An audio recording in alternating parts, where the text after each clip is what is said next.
যাদবপুর বিশ্ববিদ্যালয়ের ছাত্রমৃত্যু ঘটনায় ভারতীয় জনতা পার্টি যুব মোর্চার অবস্থান বিক্ষোভ।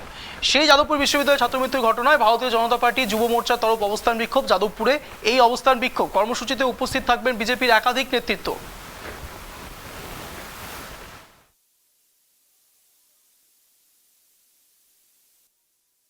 বছরের বছর ধরে যাদবপুর ইউনিভার্সিটি খাস কলকাতার বুকে এভাবে র্যাগিংয়ের মতন ইলিগ্যাল অ্যাক্টিভিটি হতো।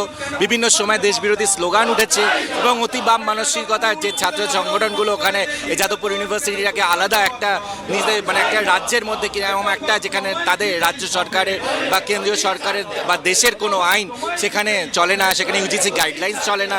এইগুলো দিনের পর দিন হয়ে গেছে এবং রাজ্য সরকার সব জানা সত্ত্বেও এতদিন ধরে উদাসীন ছিল, চুপ ছিল এবং যার জন্য আজকে তারা প্রোঅ্যাক্টিভ কোনো অ্যাকশন নেয়নি বলেই আজকে আমরা একজন তরুণ তাজা প্রাণকে হারাতে হয়েছে র্যাগিংয়ের জন্য।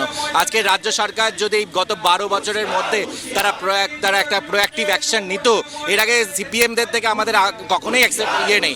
কারণ দিনের পর দিন এই অতি বাম মানসিকতার ছাত্রছাত্রীরা তারা সিপিএম সরকারের 34 বছর বাম শাসনের জন্যই এত আস্কারা পেয়েছিল।